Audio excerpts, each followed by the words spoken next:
Back in 1995, developers of Reflections and published by Psygnosis released their reverse launch title for the PlayStation 1, Destruction Derby.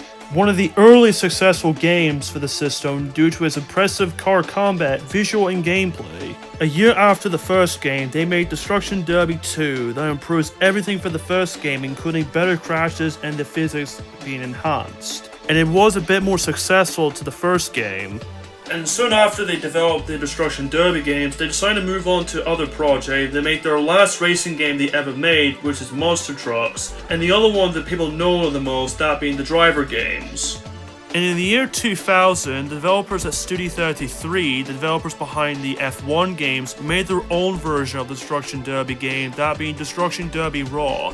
It received mixed reviews on Metacritic. People really liked it, and other people just didn't like it because it's nothing like the previous games.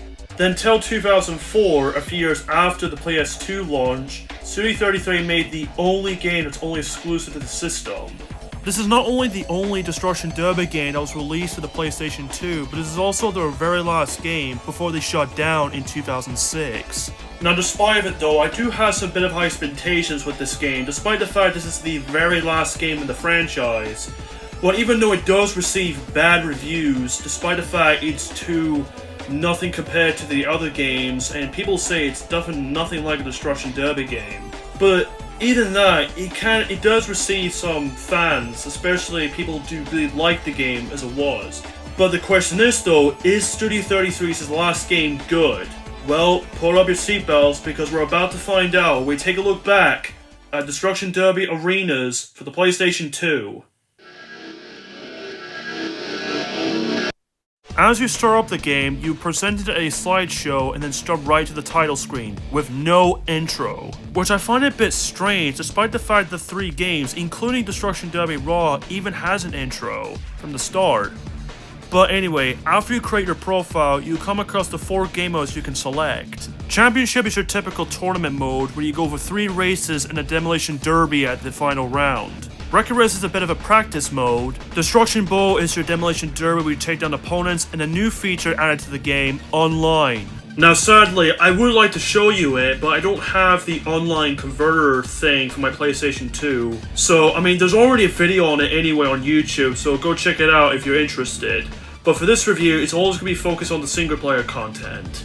When you're starting in the game mode, you start with 4 cars to pick: Set, Candias, Mukucha, and Sebastian Noir. But you will unlock other characters if you can beat their high score in their own track. For the championship, you get 3 tracks and a demolition derby for 1 per round. So let's just jump right to the track and see what the gameplay is going to be like. Air show meets road show as Destruction Derby takes to the airfield. Hustle through the hangar to fly past the competition, but watch out for unhappy crash landings. Just like its predecessors, Destruction Derby Arenas is an arcade-style racing game where your main gimmick is to knock out opponents just to receive more points. For those who never actually played a Destruction Derby game before, I might give a demonstration for you. The main purpose of the game is you have to knock other cars over and crash to receive a big amount of points. But if you crash, you get 0 points, but you go to the next track of the round. Once you have received the highest points, if you get 1st, 2nd, or 3rd, then you will receive to the next round. And that's the whole point of the game. It's just your typical Destruction Derby game, but with PlayStation 2 graphics. However, that doesn't mean it's just the same, but it does have some differences. The Nitro boosts from Destruction Derby Raw make a return here, but said now you can refill it up by knocking other opponents over, receive bonus points, and even pick it up as using them as power-ups. And speaking of power-ups, I think it's a good time that we should talk about them. The first power-up you encountered is this empty phase, or this TNT detonator thing, whatever it's called. When ram it, in a part of the environment of the track blow up, and then you receive 5,000 points. Now, it is quite cool to see the environment explode, but my biggest problem though, it does absolutely nothing to your opponent. Now, I sweat down in the casino track, I use an empty phase for that thing to crush down, and for some reason, these cars didn't even get blown up. Or hell, even the rocks in the dam doesn't even do anything. Now, I can't tell if the game was rushed or the developers don't even know how to implement it, but other than that, it's just really disappointing. But anyway, let's just get back to the power-ups. The rocket is your typical speed boost, nothing else I can say about that. The repair is fixing the damage for your car. The super grip makes your accuracy turn smoothly. The shield protects you from other opponents as well as if you accidentally ramming yourself into the wall. The resurrection doesn't give you losing points when fall off an edge, but it doesn't repair you, which I find this power really useless, because even when you fall off, you get repaired anyway, but you lose points, so, I mean, you get points pretty quickly in this game, so I find it pretty useless. And then finally, my least favorite power-up in the game, the power drain. When your opponent or you touches them, they get stunned for a few seconds before they can drive again. Now, it wasn't too bad in a Demolition Derby, but when it comes to going in the racetrack, when other opponents go after you, it can get a pain. And speaking of which, now we had to talk about the other problems with the game, the physics. Well, even though the physics in this game look ridiculous, but they can get annoying. Like such as so there's an explosion to make your car slip or nearly turn over, or it's just any other random things, like I ran myself to a barrel or just flipped over. Like, what the hell? That goes to say to this one, just take a look at this.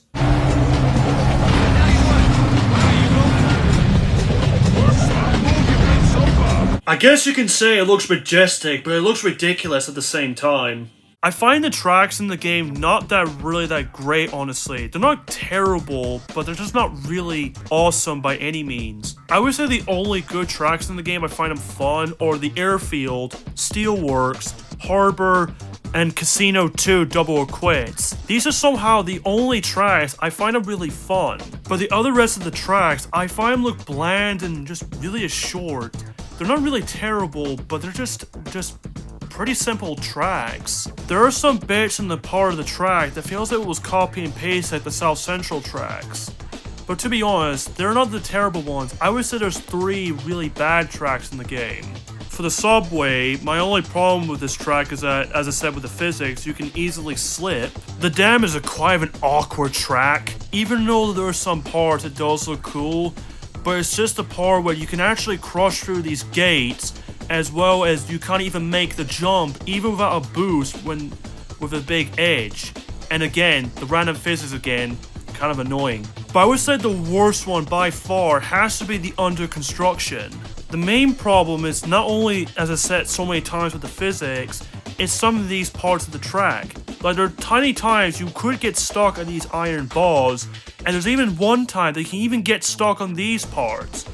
It just leaves you no choice but you have to wait till one of the opponents ram into you or quit out the match. And honestly, this is one of my least favorite tracks in the game. I mean, it wouldn't be too bad if these parts couldn't iron out. I mean, to be frank, the track isn't really that great looking anyway. I also forgot to mention is that if you finish a full round in the championship, you will unlock armor parts for your chosen car. Now, you might be thinking that you might customize your car after you get every single armor of the championship, but for some reason you can't. I mean, even it says in the back of the box is that soup up your motor with a huge range of customized extras, which it does prove that you can customize your car, but for some reason it's not even in the game.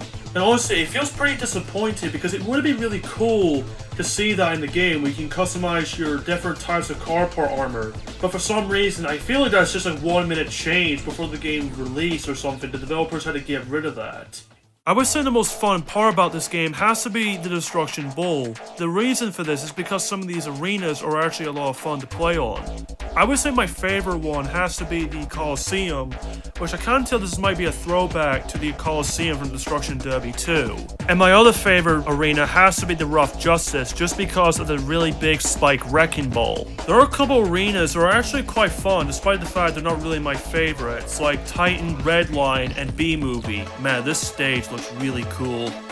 And also, if you finish the championship in first place, all of them, you will receive an ending for your driver. Now, I would show you the other endings, but going for another championship as another driver is really repetitive, so I can only show you one. Here's an ending for Canvas, the only character I play as. His shares here is that the reason he wants to join the championship just because he wants to kill Johnson Jr., and then later he just got shot by her wife. I don't know about you, but some of these endings remind me of another game that does that. The graphics of the game looks pretty nice for a PlayStation 2 game. The graphics look colorful and the car models look pretty nice. The explosions in the game does look pretty satisfying as well. I do like the explosions. The soundtrack of the game is somewhat passable, despite the fact it's filled with electronic and funk music. I would say the only good soundtrack if I had tracking has to be the main menu theme. Have a listen if you agree.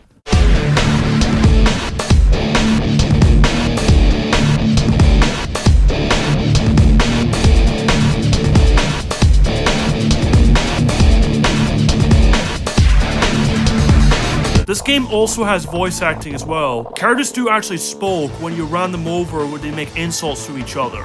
They even say some random one-liners that are cheesy and comic booky. But I would say the best one for me has to be the commentator. And you can tell the actor who plays as the commentator sounds like he's actually having a good time. Here's a couple examples. Don't hold back here at the dam where the unnatural disaster known as DD Racing unfolds at the foot of a massive man-made wonder. This track offers plenty of spills along with its thrills. Get ready to work it at the steelworks. Keep to the catwalk to rain some heavy metal on your opponents. This track breaks the mold when it comes to meltdown mayhem. Drivers now gather to bring each other some rough justice. The roar of the engines is the testimony. The evidence? Mangled metal. The sentence? They don't call it Destruction Derby for nothing. But there are some ones that are questionable. I wish my ex-wife was down there as a fender. So yeah, that being said, he's by far the best part about the game. And finally, the championship nearly took 2 hours to beat. And honestly, if you're willing to play as another driver, the game can get really repetitive if you're willing to do another championship of another driver just to see their ending. In conclude, Destruction Derby Arenas, while it does have some fair share of problems, overall it wasn't a decent experience. It's not as bad as people say it is, because it is an enjoyable, fun game, despite the fact it's nowhere near as good as Destruction Derby 2, and hell, even as well as Destruction Derby Raw. Because again, the only problems I have with the game is the physics, the disappointing lack of customizations, some pretty basic bland tracks, and doing the championship again with another driver to see the ending is mind-numbingly repetitive. Honestly, I want to like this game if this game could have ironed out some of the problems, as well as add more content. Like add the customizations to put iron parts, more tracks, more cars, or hell, even add Armageddon. For some reason, that's not even in the game. That's in Destruction Derby Raw, but not in this game. But it's just some things in the game are still a lot of fun, especially the Destruction Bowl and the really satisfying voice performance of the commentator. In the end, this is just a pretty disappointing Destruction Derby game.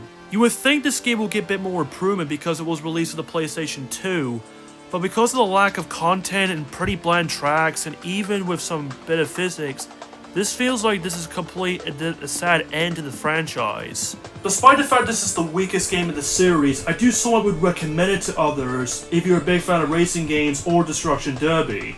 But I only would recommend it if you can find a cheap copy of the game, because even though it's not a terrible game, it does have some fun elements to it. It's still fun to ram cars over and flip them over. It's still fun like that. However, it's nowhere near as good as other racing games on the PlayStation 2.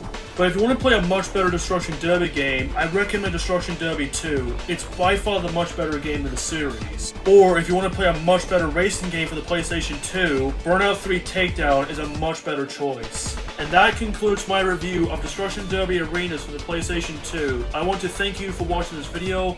My name is Luke Walker, and I'll catch you guys in the next one. Take care, everybody.